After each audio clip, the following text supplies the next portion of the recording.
Listen to this podcast now on the Red Apple Podcast Network. The Idea Gen Global Podcast with George Sifakis. I'm George Sifakis. In a world overflowing with noise, there is one forum where the world's smartest voices connect, where visionaries sit at the same table as innovators, and great minds don't just talk, they act. Download all of Red Apple Media's podcasts right now through your favorite podcast platform. The Roger Stone Show on the Red Apple Podcast Network. Welcome to the Roger Stone Show. I'm broadcasting today from sunny but cold Florida. Now, cold is, of course, relative. I think it was 48 when I woke up this morning. It's about 58 now. But it's an opportunity for us snowbirds to pull out the flannels, the tweeds, the wool. So something nice about it. It's a nice change. On the other hand, I pray for my many friends in the New York, New Jersey, Connecticut area who just went through horrific snowstorms, equally bad in Washington, D.C., I might add. Well, suddenly we have enormous focus on the accuracy of the 2020 presidential election results. President Donald Trump and his many allies, including yours truly, raised serious and substantive questions about the outcome of the 2020 election. But the mainstream media, combined with the Biden Justice Department, very effectively suppressed that information the first time. Nothing to see here. Move along. But we have now learned that President Donald Trump has tasked the Director of National Intelligence, Tulsi Gabbard, with exploring and investigating both the legitimacy of paper ballots and mail-in balloting, as well as electronic voting machines. This, of course, has sent the mainstream media into an absolute spasm of hysteria. First of all, they say repeatedly, Trump and his allies brought more than 60 lawsuits challenging the elections, and they were defeated in all of them. That, of course, is entirely incorrect. In every one of those cases, the case was dismissed on a technicality, which means either standing or some other technical facade, and the actual evidence of voter fraud was never legitimately examined. But it is indisputable that only weeks ago, before the Georgia State Election Board in sworn testimony, a Fulton County official, Attorney Ann Brumbaugh, testified under oath and did not dispute that more than 130 tabulator tapes, which covers roughly 315,000 early in-person voting, lacked the required signatures from poll managers and witnesses. This violates state law as well as state rules and is very solid evidence of election fraud in Georgia. It also explains the so-called phone call between Donald Trump and the Secretary of State, Raffensperger, which Trump's critics constantly point to the out-of-context section where he says he needs to find 11,000 some odd votes. He doesn't mean find as in create. If you read the entire transcript, by the way, there were 7 lawyers on the line, at least three from each side, the state and Trump's lawyers. Trump points out that the state of Georgia has illegally counted over 300,000 ballots, and therefore the 11,000 margin with which he essentially was called a loser would have been eradicated. Let me point out, therefore, that the FBI carried out a search on the Fulton County, Georgia election warehouse this past week, seizing 2020 election materials in a move that shows that Trump is quite serious about combating election fraud. The probable cause for that raid is not only this under oath admission before the Georgia State Election Board, but we now know that the FBI asked twice, including the DOJ, for Fulton County to turn over this material. A statement from Julie Adams, the Fulton County Board of Registrar and Elections board member, says the DOJ wrote to Fulton County in August of last year asking for this ballot material. The DOJ wrote another later in October, again asking for the 2020 ballots and other records, and the county ignored both. 2 weeks ago, the FBI delivered yet a third letter, but the majority of the Fulton County Board of Elections literally denied these requests. The Georgia State Election Board has been trying for 4 years to get and examine the records, including issuing a subpoena for the ballots and all other records, and all those efforts have failed until last week. It is my hope, the Commissioner Adams says, that the FBI is in the process of getting every box of 2020 election materials in that warehouse to be able to piece together once and for all the truth about 2020. Hear, hear. Now, Tulsi Gabbard was actually seen at the scene of the raid. That drove the radical left into greater spasms of hysteria. While multiple members of Congress, including Senator Tim Kaine of Virginia, questioned why she was there. The Office of the Director of National Intelligence has actually defended her presence at the Fulton County election hub raid, asserting that such operations fall entirely within her legal purview. Director Gabbard recognizes that election security is essential for the integrity of our republic and our nation's security, ODNI spokeswoman Olivia Coleman said in a statement. As the Director of National Intelligence, she has a vital role in identifying vulnerabilities in our critical infrastructure and protecting against exploitation. We know through intelligence and public reporting that electronic voting systems have been vulnerable to exploitation, she adds. President Trump's directive to secure our elections was clear, and Director of National Intelligence Gabbard has and will continue to take actions within her authority alongside our interagency partners to support ensuring the integrity of our elections. So the FBI aided the Georgia facility this week as part of a criminal probe linked to the 2020 election. President Trump has long insisted, of course, that he legitimately won the Peach State, but that fraud had influenced the outcome.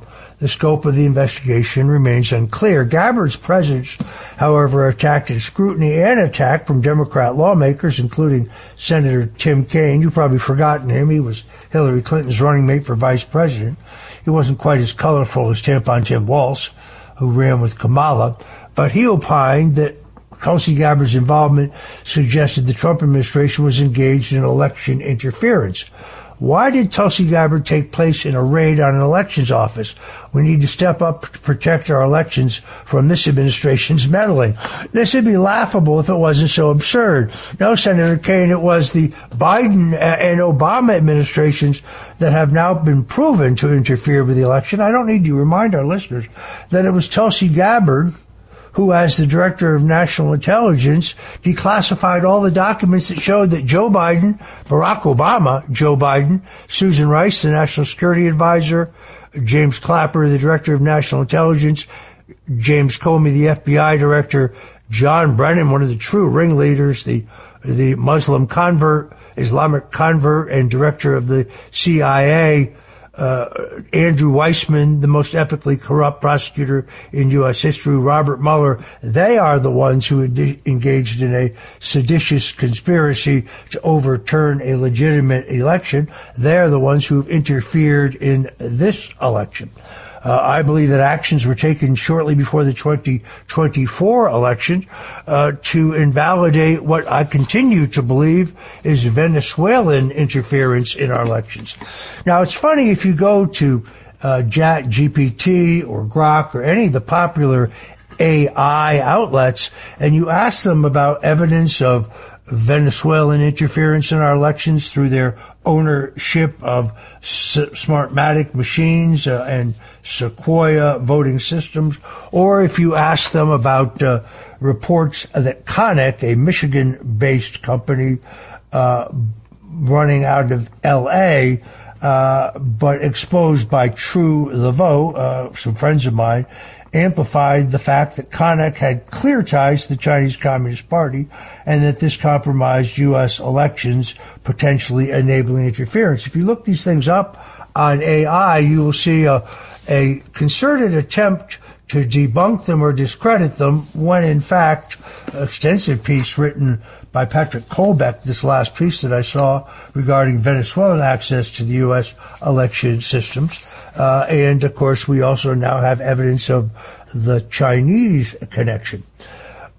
Beyond that, of course, many Americans will remember how they went to bed thinking Donald Trump had won, and they woke up in the morning only to learn that Joe Biden had been declared the winner of the election.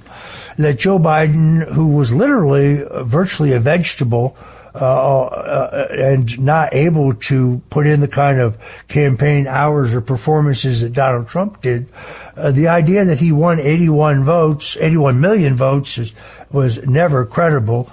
The claim that he got 20% more in African-American precincts than Barack Obama, who is, regardless of what you think of him, a historical figure in both that community and among all Americans, this never really added up.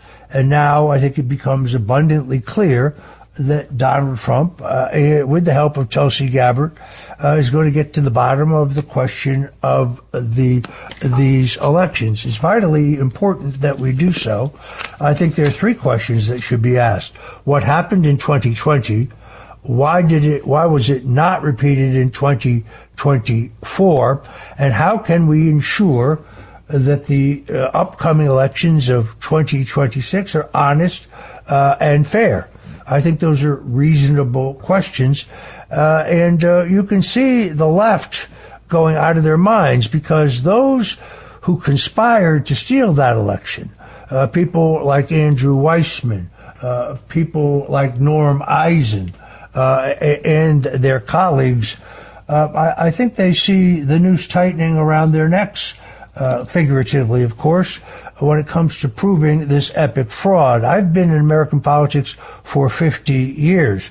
It doesn't add up, by the way, that in 2024, Trump would win Arizona, but the Republican candidate for the U.S. Senate would lose. It doesn't add up that Trump would handily win Wisconsin, while the Republican candidate for the U.S. Senate in Wisconsin lost. So I do think there was still manipulation at a certain level in our most recent elections. We're going to be following it all here very closely in the Stone Zone, where we talk politics, news, history, and style 5 days a week, and then every Sunday here for 2 hours on The Roger Stone Show. Anyway, don't go away. We'll be right back with more hot politics on the other side. The Roger Stone Show on the Red Apple Podcast Network.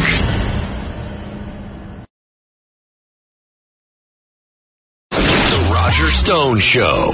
Entertaining and informative On the Red Apple Podcast Network. Well, as I predicted on Friday, the latest tranche of documents regarding Jeffrey Epstein released by the Department of Justice brought more bad news for the War Room's Steve Bannon. In the previous release, we revealed the chummy relationship between Bannon and Epstein after Epstein had been convicted of sex crimes and was a registered sex offender in Florida, and before Epstein would ultimately be charged in 2019 with child sex trafficking and conspiracy to engage in child sex trafficking, charged, I might add, by the Trump Department of Justice. But it's abundantly clear from both that first tranche of documents and the new ones that Bannon was coaching Epstein. Bannon specifically saying to Epstein in an email, we need to work around your 38. First, we need to push back on the lies, then crush the pedo trafficking narrative, then rebuild your image as a philanthropist. Bannon also suggests to Epstein that if questions arise about why the women around him, the girls around him, appear so young, that Epstein should insist that they are of age, when Bannon knows, of course, that they are not. We also learned that Epstein gave Bannon as a gift a very expensive Hermes Apple Watch. So this is not really surprising. Steve Bannon is a man who pled guilty in New York Superior Court to embezzling essentially $15 million from the Build the Wall Foundation. Epstein's two co-conspirators both served or are serving long prison sentences, but Bannon, in return for his guilty plea, received no jail time. I, among others, find that curious. Then there is the question of the so-called 10 or 15 hours of video that Bannon filmed with Epstein. In fact, according to these latest disclosures, Bannon and Epstein were scheduled to film on Epstein's notorious island 2 days after he was arrested at Teterboro Airport in New York on the child sex trafficking charge. So personally, I think that these were practice sessions that Bannon was coaching Epstein on how to answer questions for an upcoming 60 Minutes interview that, not surprisingly, was canceled after Epstein was arrested. Very late on Friday, 2 hours of these, either 10 or 15, depends on different media reports, a video between Epstein and Bannon were released. I have not had a chance to examine them before today's broadcast, but I certainly will. Now, Steve Bannon actually fancies himself a candidate for president of the United States.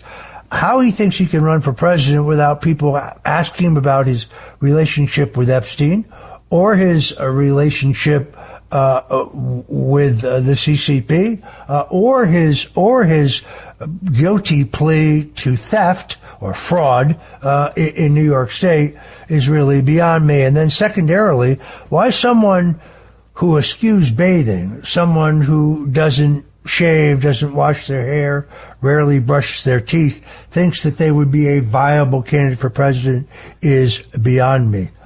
People say, what's your beef with Steve Bannon? It's very simple. He perjured himself. He told the House Intelligence Committee under oath that he had never discussed WikiLeaks, Julian Assange, or the allegedly stolen emails with me. Imagine my shock when he showed up in a D.C. courtroom as a surprise witness for Robert Mueller and completely and totally contradicted himself. That's called perjury. The Bible teaches us to forgive, and I haven't. But the Bible does not teach us to forget, and I haven't. I'm Roger Stone. This is The Roger Stone Show, and we'll be right back. The Roger Stone Show on the Red Apple Podcast Network. The Roger Stone Show. Entertaining and informative. On the Red Apple Podcast Network. Welcome back to the Roger Stone Show. Speaking of unlikely candidacies, Alexander Vindman, the CIA-approved whistleblower who facilitated Trump's impeachment hearings, has announced that he's running for the U.S. Senate in very red Florida. Vindman, whose twin brother Eugene is a congressman in Virginia's 7th District. These are the two guys who promulgated the phony Ukrainian impeachment, both of them violating the law and their oath in doing so, thinks that they can achieve an unlikely upset running for the U.S. Senate in a Trump stronghold like Florida. These people really have no shame, but MAGA supporters shouldn't be afraid of Vindman running for office. In fact, we should welcome his foray into electoral politics, because the U.S. Senate run by Vindman will allow people like me to expose his fraudulent and illegal record and participation in the deep state conspiracy to remove a sitting president from office using both deceit, malice, and violating the law. Because, you see, the twin Vindman brothers are co-conspirators in the seditious conspiracy to remove Donald Trump.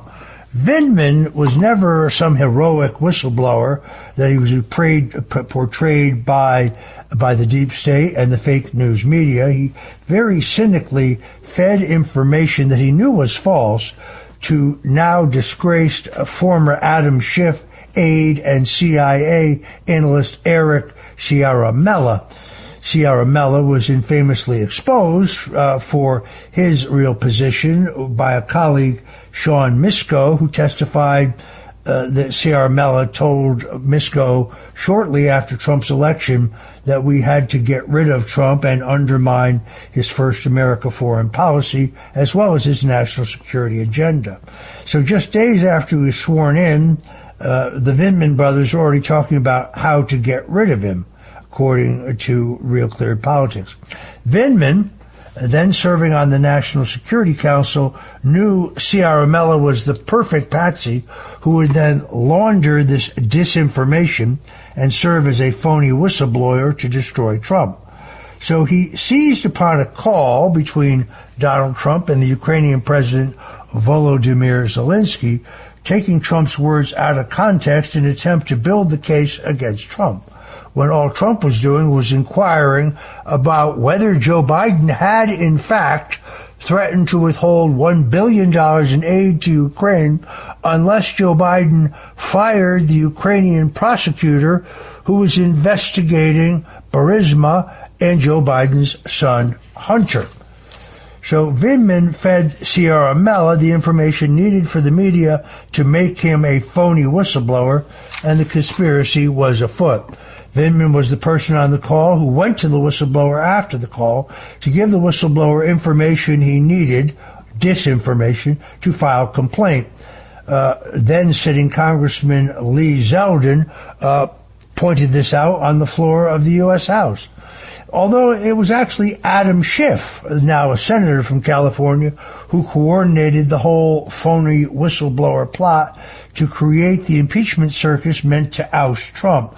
Schiff publicly stated that he wanted the whistleblower to speak publicly only to her do an about-face after news leaked that he had coordinated with the whistleblower ahead of the complaint, and therefore he could be legally liable for the entire unethical circus.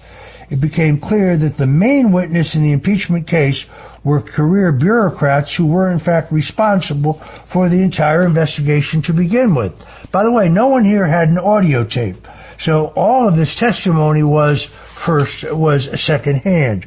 In this case, Vindman claiming what Trump had said, or claiming what Trump had said but taking it completely out of context. So they are, in fact, witnesses in the same investigation they are now running. Nowhere else in the United States can you be both a fact witness and the prosecutor of an investigation of anything, much less an investigation to remove a president from office. I think that Chairman Schiff should be qualified from running any investigation within his committee, but he is in the minority. This is a trick that we see over and over again, where minority members say they have launched an investigation when they have no authority to do so. They also call for subpoenas when they have no authority to do so. Republicans, unfortunately, well, we play by the rules. But Vindman's campaign for the U.S. Senate in the red state of Florida is going to do nothing but demonstrate that he is an enemy of the Republican and that he has blood on his hands when it comes to the Ukrainian impeachment. Meanwhile, President Donald Trump has announced that the Department of Justice is now finally investigating Congresswoman Ilhan Omar of Minnesota, reigniting long-standing questions about the Congresswoman's finances, her political conduct, and most of all, how she got to the country in the first place and how she became a citizen. In a Truth Social post, Trump said, first of all, that he was sending Border Czar Tom Homan to Minnesota to assess firsthand on the ground the efforts there to continue to deport illegals. Those who said falsely late last week that Trump had blinked or he had stepped down because he had a phone conversation with Governor Tim Walz must not have read Trump's demands of Walz, demands that I think in the final analysis Walz can never agree to. Now, I also think, to be completely honest, we have to recognize a substantial difference between the ICE agents on the ground, all of whom are heavily trained and most of whom, virtually all of whom, have heavy law enforcement experience, and those Border Patrol agents under the command of Secretary Kristi Noem, many of whom have brief training and don't come from an extensive law enforcement background. And therefore they don't know how to de-escalate. But a source also tells me that it has been the policy in Minnesota when an illegal who has a criminal record is targeted for arrest, that the arrest team include 3 people from ICE and 3 people from the Border Patrol. The expertise of the Border Patrol agents is in arresting people. That's what they do on our southern border. The role played by the ICE agents is try to avoid any interference by demonstrators or Antifa thugs, who we now know are identified online in a signal chat, and therefore impending or ongoing arrests are reported, along with the license tags of the ICE agents, so that radical extremists and hoodlums can rush to the scene and interfere with the ongoing arrest. To me, this is seditious conspiracy in itself. I find it deeply troubling that the lieutenant governor of Minnesota, that's Tampon Tim Walz's number 2, plus Tim Walz's chief political operative and campaign manager, are deeply embedded in these signal calls. The Justice Department now investigating those signal calls. But I think it is fitting that President Trump also order a federal investigation of Congresswoman Omar, noting reports that the Congresswoman arrived in the United States as a broke immigrant and is now, according to her own filings, allegedly worth tens of millions of dollars. In light of the massive multi-billion-dollar on-the-ground Somali scam in which U.S. taxpayers ended up paying for child care programs that don't exist, senior citizen transportation programs that don't exist, and other COVID-19 programs that were never carried out, this becomes even more questionable. An inquiry into Omar's campaign finances and her interactions with foreign nationals was reportedly opened under the Biden administration 24, but then it was quietly closed. President Trump's public remarks that he is finally going to bring new momentum to that investigation is very good news indeed. Omar, of course, responded angrily on social media, accusing Trump of panic and demanding that federal officers leave Minnesota. That kind of figures. Then, of course, there is the question of how Omar got into the country to begin with. There is no question, based on all the documents, all of which can be found online, that she married her own brother. That, of course, would be fraud. She would later divorce him. She is now married to a non-Somalian, a white man, as a matter of fact, who seems to be her chief political operative. But I would argue that if she lied on her entry documents, that she could be denaturalized and she could be deported. Now, Democrats keep screaming that she's a member of Congress. That may be true, but members of Congress are not in any way immune from federal law. There is the debate clause, which says that they can't be held liable regarding defamation, regarding things they say on the House floor or they say in the congressional record. But that does not make them immune from being investigated for the crime of theft, for example, or the crime of lying on one's immigration forms. Omar was recently involved in a chaotic town hall Tuesday where a man charged the stage and sprayed her with some unknown substance from a syringe before he was tackled by security. Now, I condemn all violent attacks, although President Trump believes that this has all the hallmarks of a Jussie Smollett-style hoax. And if you watch the video closely, it's very clear that Omar makes eye contact with her attacker and appears to signal him that the time is right for what appears to me to be a completely staged act. It's no surprise that the community is beginning to turn against Omar, considering her long record of reprehensible anti-Semitic, anti-American, and anti-Christian comments, as well as her cousin, or I think it is brother, marrying behavior. All Americans welcome this, but she's not the only one. Federal prosecutors also issued 6 grand jury grand jury subpoenas last week to top Minnesota officials, including Governor Tim Walz, Attorney General Keith Ellison, and Minneapolis Mayor Jacob Frey, as part of that investigation into possible obstruction of federal deportation operations. And while the subpoenas initially appeared focused on whether inflammatory public statements interfered with immigration, new reporting suggests that the alleged obstruction may go, as I said, far deeper. It was citizen journalist Cam Higbee who released what he described correctly as bombshell evidence after going undercover inside multiple left-wing signal groups operating across Minneapolis. Higbee says the groups existed for one purpose: to track, impede, obstruct the federal immigration agents in the discharge of their duties in real time. According to the report by Higbee, Minneapolis is divided into multiple patrol zones, with each of it having its own individual signal group.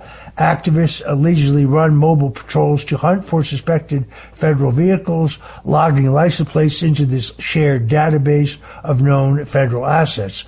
Once identified, often incorrectly, vehicles are broadcast through an all-day dispatch call directing violent protesters and thugs on where to go to block and harass agents in the discharge of their duties.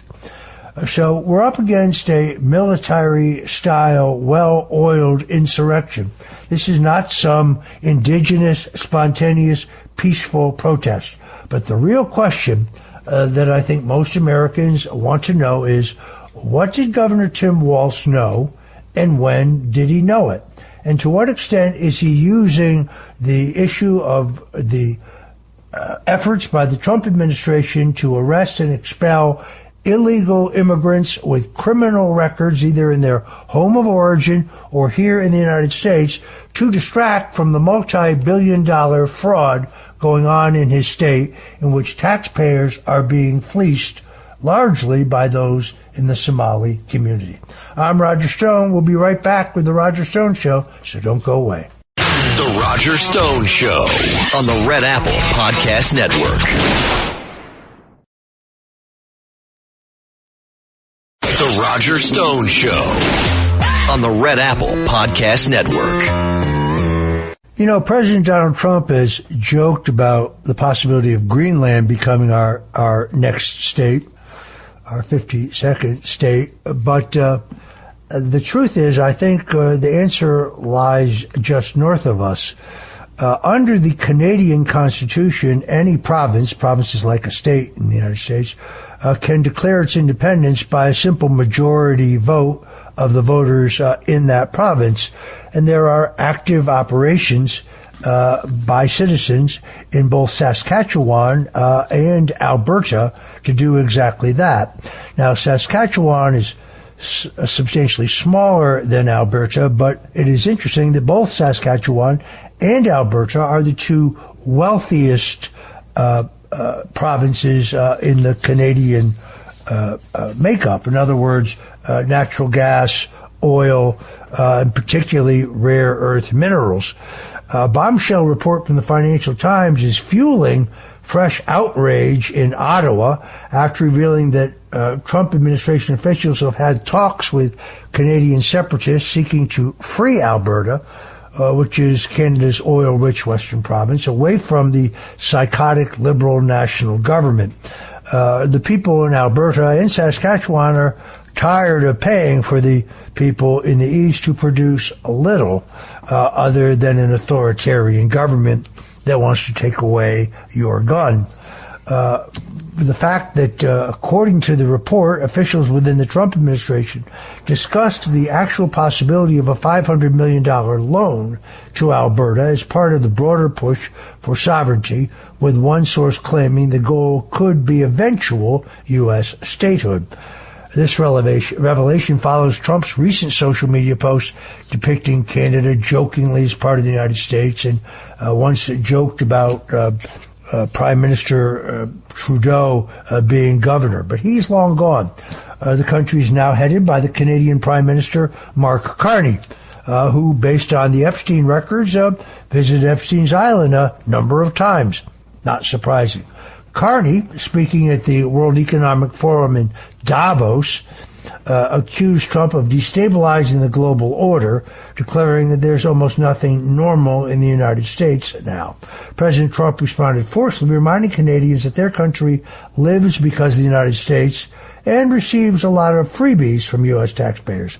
In fact, the Treasury Secretary, Scott Bessent, one of the real standouts in Donald Trump's added fuel to the fire in Davos, calling Alberta a natural partner of the United States and noting that many Canadians are increasingly demanding sovereignty and economic independence.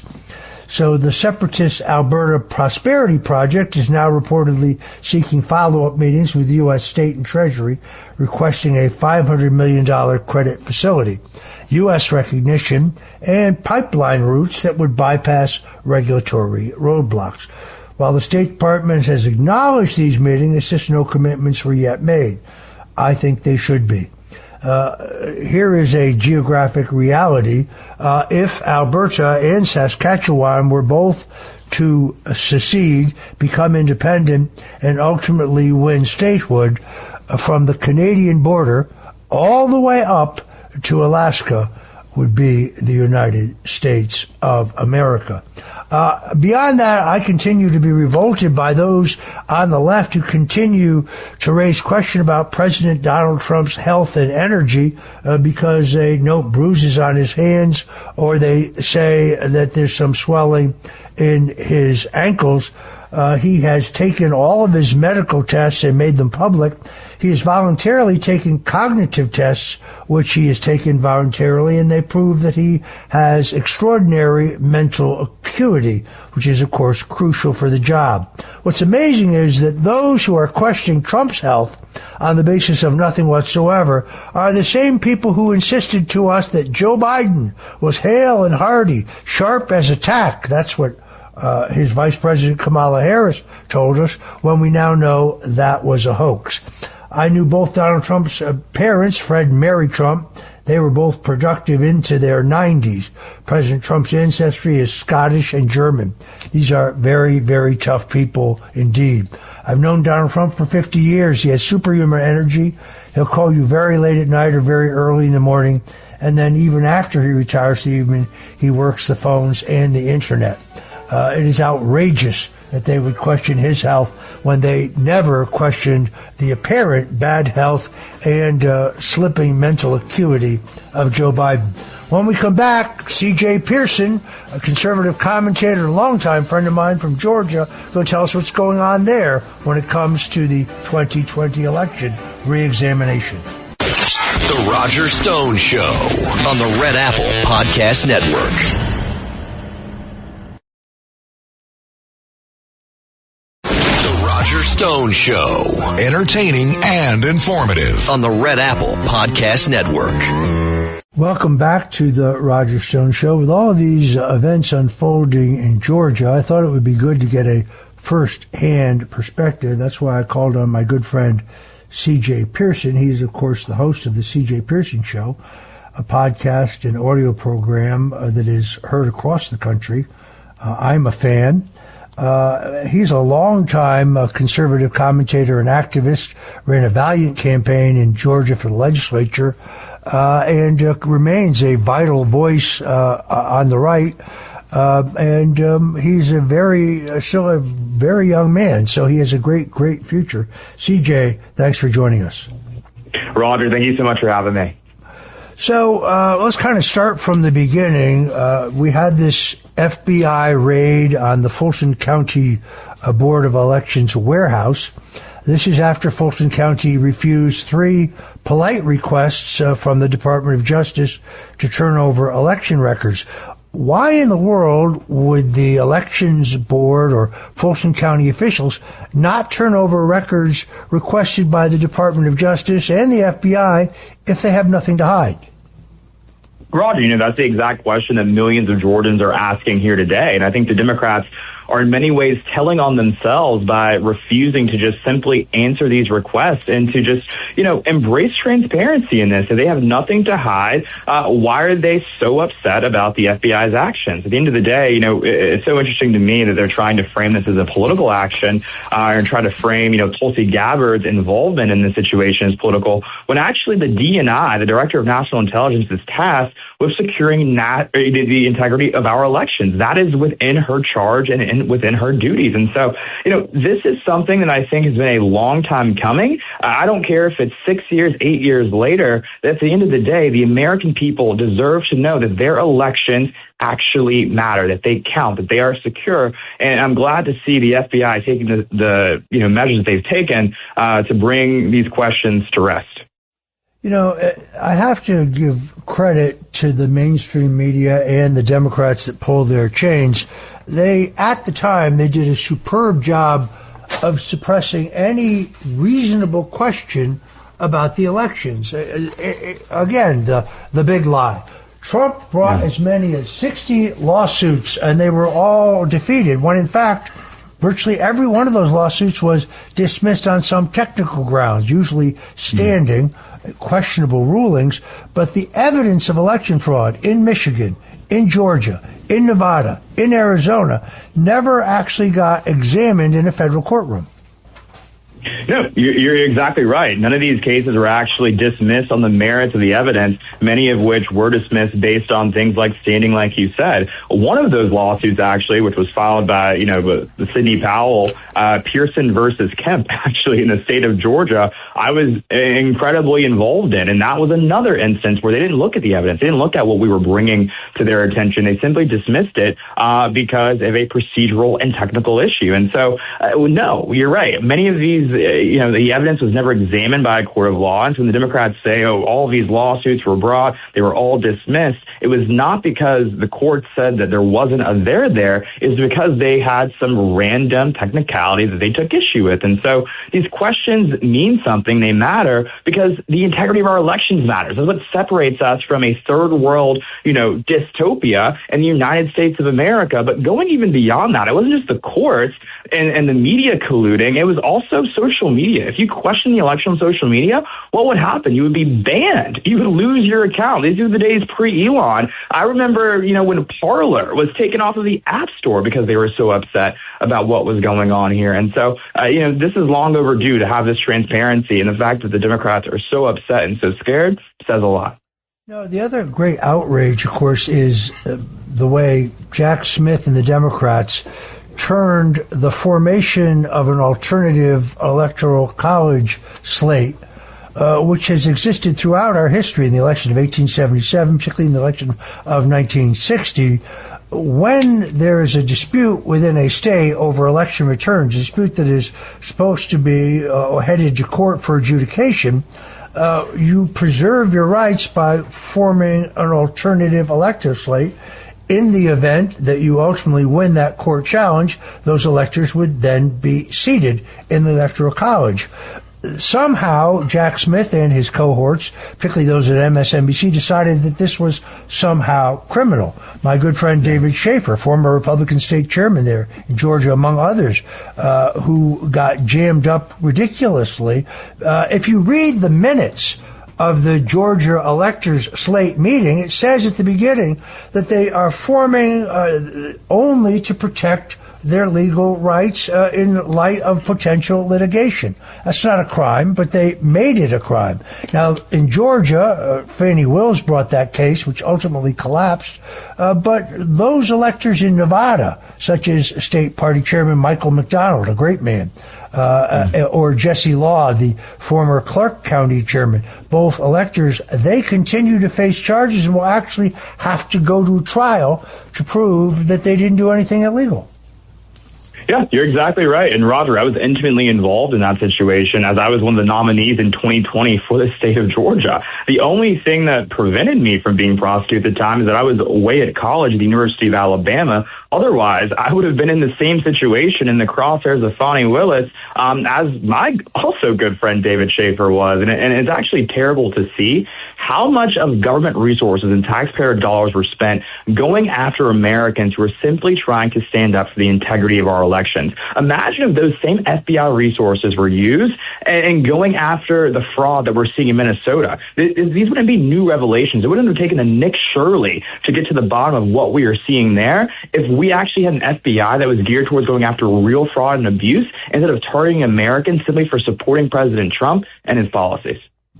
Now, Georgia has kind of a different convoluted system for the selection of its U.S. senators that includes a runoff. And in 2020, we lost both of those Senate seats by relatively slim margins.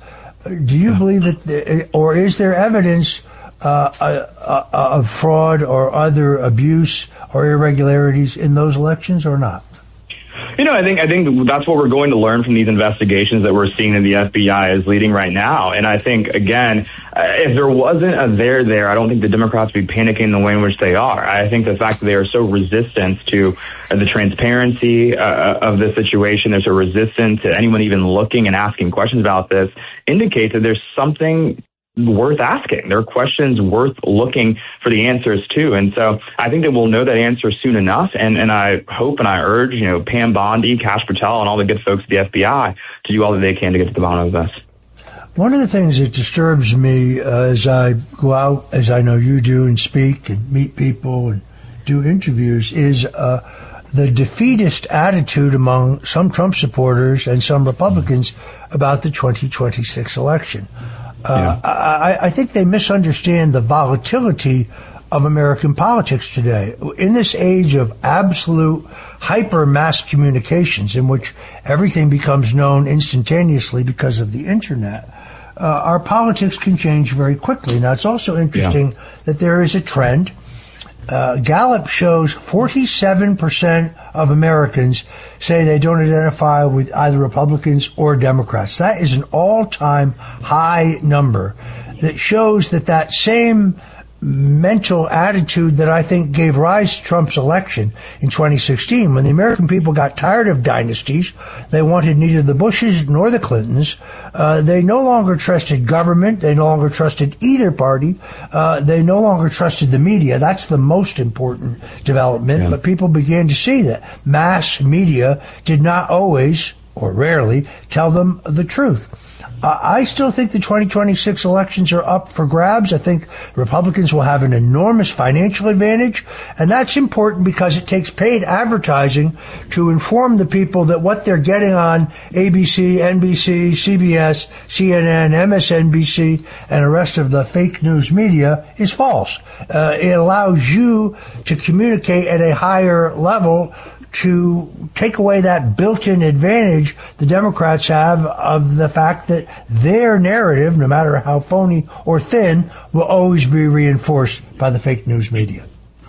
No, you're exactly right. I think the fake news media right now is colluding with the left to depress Republican turnout, and we cannot allow them to have their way. You spoke to the cash advantage that the president currently has. He's raised almost $1 billion since his election, since taking office, in 2025 in January. And I think that's obviously going to be used to help candidates up and down the ballot, and that's going to go a long way. But also the president's going to keep a robust schedule, as Susie Walz has said. He's going to go across the country just like it's a presidential election year and rally to bring these candidates across the finish line. And I think that's going to do a lot. But I also think, too, the president's messaging right now on making America affordable again is going to be the thing that wins us this midterm cycle. People are hurting right now, and I think that they're still going through the brunt of a lot of Biden's economic policies. But I think this coming year, we'll actually see a lot of the Trump policies going into effect, things like no tax on tips, no tax on overtime, and also just, too, an economy that is in rebound in a way that I think that's going to be experienced by people all across this nation. And I think the president, as he goes across the country, is going to take that message as surrogates will as well. And I think that what I would encourage people to think about is in the same way that people were downtrodden when an expected red wave was going to happen in 2022 and it was more so a red trickle. I think that with the Democrat Party being where it is and just so rudderless and without having a firm leader, the leader of their party, for all intents and purposes these days, is Zohran Mamdani, I think that we are actually in good shape. We just got to focus on our message, focus on turning out our people, and making clear that midterms matter. Midterms matter, not just presidentials. Midterms matter, because if we lose these midterms because people decide to stay at home and rest on their laurels, President Trump will be impeached, and he damn near could be removed if we're not valiant. I think that is exactly right. I was with Vice President J.D. Vance on Wednesday, met with him, and he very clearly sees the importance of the Trump voter as opposed to the Republican voter. There are certain Trump voters out there who vote in presidential years, but they do not turn out in the mid-years. And there could be crucial to the turnout. Now, they used a number of programs to ensure they did turn out in recent special elections, which demonstrates in the laboratory, as it were, that this can be done. But that is one of the keys. The other interesting key is that all of the polling, even some that I suspect is not being on the money, shows the president's base to be intense and intact. Despite some disagreements within the MAGA base, Trump's numbers remain commanding within his base, and that is one of the absolute keys. Ted Kennedy challenged Jimmy Carter for renomination because his numbers on the left base were weak. There'll be no such challenge to Donald Trump. He remains supreme in his party. We're talking to C.J. Pearson right here on The Roger Stone Show, and we'll be right back. The Roger Stone Show on the Red Apple Podcast Network. The Roger Stone Show. Entertaining and informative on the Red Apple Podcast Network. Welcome back to the Roger Stone Show. If you're just tuning in, we're talking to C.J. Pearson, who is the host of the C.J. Pearson Show. C.J., I just noticed that Elon Musk only minutes ago arrived at Mar-a-Lago for the wedding celebration of Dan Scavino, who now heads the Office of Presidential Personnel, a good friend and a Trump loyalist from the 2016 campaign. But increasingly, the tech billionaire is ramping up his involvement ahead of the midterms, now pledging to pour millions of dollars into efforts aimed at helping the Republicans retain control of Congress, according to multiple reports and recent campaign finance disclosures. To me, this is extraordinarily good news. I think that the contribution of Elon Musk may have been determinative in 2024, and despite his brief hiatus, I'm glad to see he is back on the team. Your thoughts? Mine as well, and I think, history will look back at this and will say this is a great reconciliation, right? I think that this is long overdue. I'm glad to see, the President Elon Musk come back together, because I think they recognize both the grave effect that the left will have if they're able to win back Congress and to stand in the way of this president's agenda over the course of the next 3 years. And so I think Elon's involvement will be critical in maintaining our majority in the House, growing, what we're able to do, of course, in the Senate. And so, yeah, it's great to have Elon back in the fold. And I think he'll be, again, a huge factor in what we're able to accomplish this upcoming year. Other than our founding fathers themselves, it's very hard to name any person who's had a greater positive effect on the free speech and First Amendment rights than Elon Musk. And I say that as someone who was banned on Twitter, banned on Facebook, banned on YouTube, banned on Instagram, banned on Snapchat. To this day, Twitter and Truth Social and Telegram are the only three platforms where Roger Stone is allowed to be. And of course, they never tell you why. You just one day you wake up and your profile's gone and you have been canceled. So Elon Musk's contribution to free speech in this country and to transparency, because we now know that effort to censor those who questioned the 2020 election or questioned the efficiency and the safety of the COVID-19 vaccination or questioned Hunter Biden's laptop, that was not indigenous. That was a coordinated effort between executives at these social media platforms and elements of our intelligence agencies in the U.S. government. No, you're exactly right. And it was a full-on assault, again, on a half of America that they knew they could not control. But when you think about what's all happening here, you realize that it just goes to show how insecure the left is. And they can't actually win elections running on their ideas, running on their policies, so they have to restrict our ideas from ever even getting out there. The fact that it happened to you, folks like Laura Loomer, and almost anyone who is asking questions, the right questions that may have been before their time, but as time has passed, has shown that you were all proven right. It's very, very telling. And thank God, we have truth tellers and truth seekers like Elon Musk and other folks like him now at the forefront. And we're only growing in that, right? We have people that we have never would have thought would be joining the MAGA coalition today. Folks like Nicki Minaj, who, has embraced the president, called him, said that she was his number one fan. It's an incredible thing to see. And so I think we're only going to go up from here. And that's exactly why I say to the black pillars, it's like, stop it. Be confident. Tell your folks to get out and vote, because that's exactly how we're going to take back this country and continue the MAGA movement. All right, I want to thank our guest, C.J. Pearson, but coming up, former member of the Senate Foreign Relations Committee, New Jersey Senator Bob Torricelli joins us to talk about Iran, Venezuela, and Greenland. That's up next. We'll be right back. The Roger Stone Show on the Red Apple Podcast Network.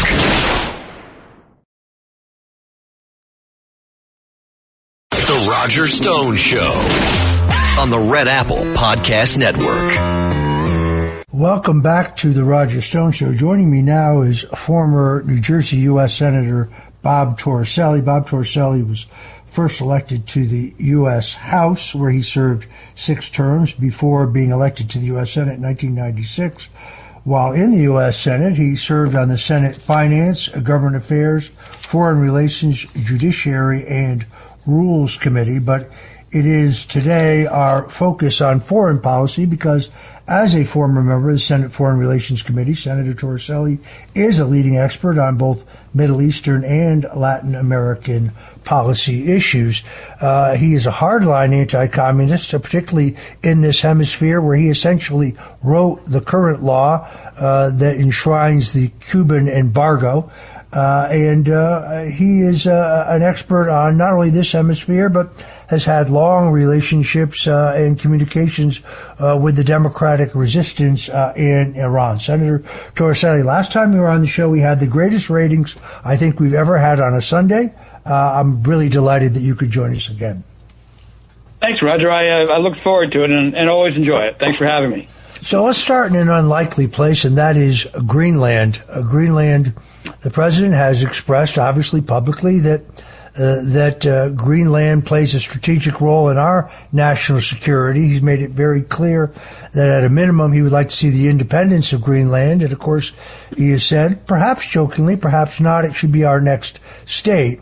You actually are slightly to the right of the president when he ruled out any military action and said that he hoped to gain Greenland through negotiation.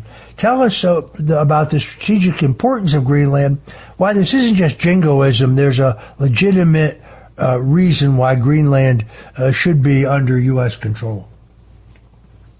Well, first, I really regret that the debate about Greenland so quickly became both partisan and personal, because somehow the strategic interest of the United States was overshadowed in what became a nasty and simplistic debate. American concern with the Greenland goes back 200 years. This has always been a concern that this massive piece of land controlling the Northwest Passage and access to the Arctic was depopulated and was really not under anyone's military control.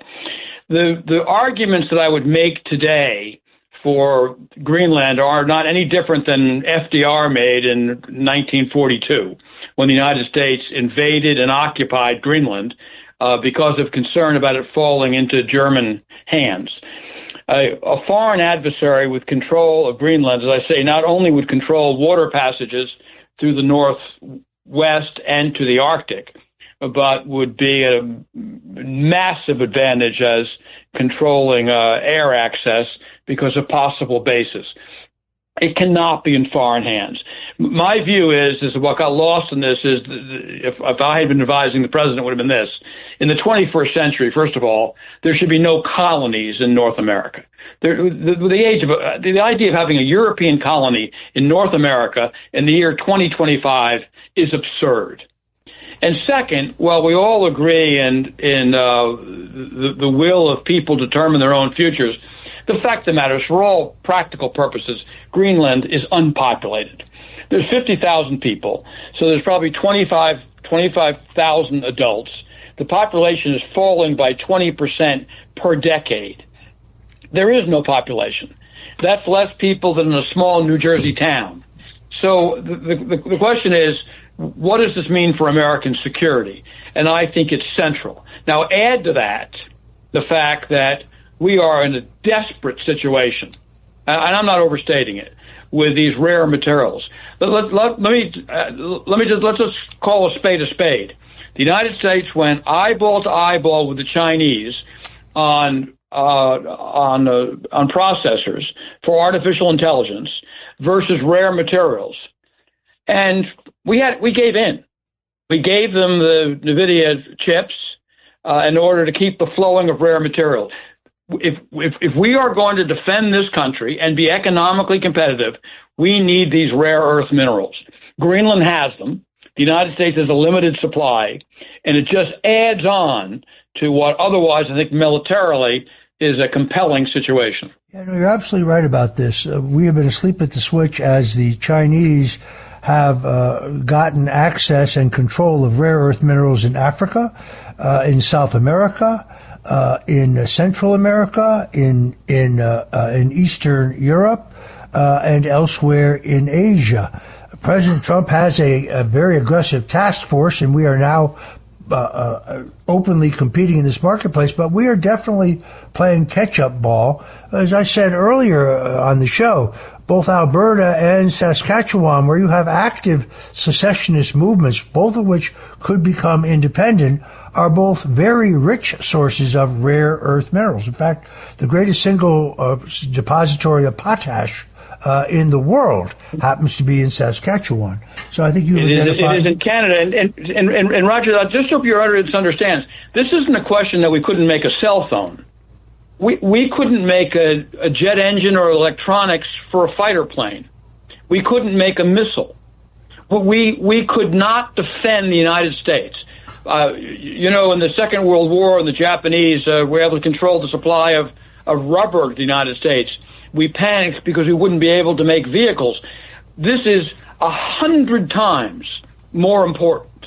And honestly, if I were sitting across the table right now from George W. Bush to Barack Obama to Joe Biden, I would be saying, what the hell were you thinking? Who was asleep at the switch here? The Chinese have a 90% chokehold on the processing of these minerals. 90%. Their foot is on our throat. I don't know how we got here, but I know that we have to do some unusual things in policy to get out of it.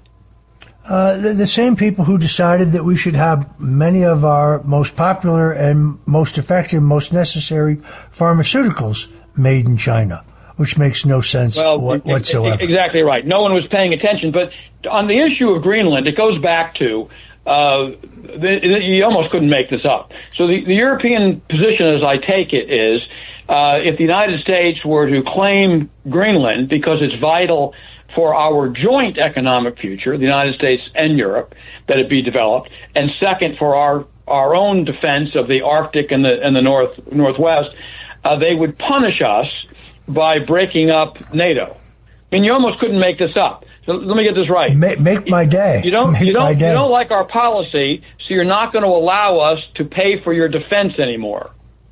Denmark, first of all, doesn't have the resources to defend Greenland. The economics, the quality of life in Greenland are not good because they can't finance their colony in our hemisphere. And as you correctly pointed out, Franklin Roosevelt, Harry Truman, a Democrat, and Dwight Eisenhower all expressed concerns about the national security aspects of Greenland. I think and honestly, Roger, to this day, I've actually, as one who loves American history and studies it for a lifetime, I don't really know why Harry Truman let it go back. But I would wager this, and I'd love to know from an FDR scholar. Roosevelt was so anti-colonialism that my guess is, had he not died in April 1945, it would not have gone back to Denmark. He was determined the Europeans were not going to reclaim colonial territory. So let us now move, if we can, to Venezuela, where Donald Trump pulled off a stunning law enforcement action backed by the U.S. military, not regime change, as we saw under some of his predecessors, but a surgical operation to go in by night and arrest the Venezuelan strongman Nicolas Maduro, but leaving intact, at least for the time being, the Marxist government there. Bob, what do you make of all of this? Well, first, this can never be discussed without Democrats or Republicans, right or left, acknowledging in our lifetime it was the most brilliant military law enforcement operation that I've ever seen. 200 aircraft decapitating a Marxist narco-terrorist regime on the ground for 3.5 minutes without a single American casualty. I believe if you had taken this script to a Hollywood producer, they would have told you to do a rewrite because it wasn't realistic. So leaving the policy aside for a moment, just in the continued admiration for the American military and our special forces, the operation is simply without peer. As a matter of policy, I'm completely supportive. Maduro, not simply by his narco-terrorism, helping to flood the United States, and by the way, even more Europe with narcotics, but also his embrace of the Iranian regime, his continued reliance and invitation of the Chinese to become active. I understand people do not want the United States in foreign ventures. I understand people want us less involved overseas, but we can't defend America at our shores either. This was going to become a larger problem. Something had to happen, and I think it was brilliantly done. I think this is President Trump's great skill. He projects American power, but he does so in a limited but effective way. We saw it in his attacks on the nuclear weapons development programs in Iran. We saw it here in Venezuela. No boots on the ground, no American casualties, no long-term commitments to a land war. This is very different than what we saw under previous presidents. And it bridges the gap within the Republican Party between the neocons, who want to see a hard line in Iran, want to see a hard line in Venezuela, and the non-interventionists who want to avoid foreign entanglements. Trump is somewhere there in the middle. He will always protect American interests. But I guess the larger question here is, what does this mean for the Cubans? No one has been more effective in fighting the brutal Cuban regime than you have in your days in the U.S. Senate, and outspoken about it since then. What does this Venezuelan development mean for the regime in Cuba? Well, if you'll remember back into the 1990s when we passed the Cuban Democracy Act and ended basically Western financial intercourse with Cuba, we rightfully believed the regime would not survive the turn of the century because of the economic pressure. We were not wrong under the circumstances. What rescued Castro at the time in Cuban communism was Venezuelan oil. Had there been no Chavez and no sale of oil to Cuba, the regime wouldn't have survived. So it now begs the question, without that oil, what happens to Cuba? Now, the press will write, well, okay, it means that the lights are going out in Havana, they can't make electricity, they have no oil, but they'll survive. it's not just that they can't make electricity. The Cubans were getting oil from Venezuela, but they weren't using it necessarily for the Cuban people. They were taking it and reselling it at a profit on the world market and getting cash. So they've lost the oil for power, but they've also lost the cash. And whether they can survive that, I have real doubts. I think the clock has now been reset back to 1995. And if I had to bet on the next big geopolitical change in the world, it would be the fall of the government in Havana. There you go, Cuba Libre. If you're just tuning in, we're talking to Senator Bob Torricelli, former member of the Senate Foreign Relations Committee. You're listening to The Roger Stone Show here on the Red Apple Audio Networks. And don't go away, because we'll be back with more of Senator Torricelli on the other side. The Roger Stone Show on the Red Apple Podcast Network.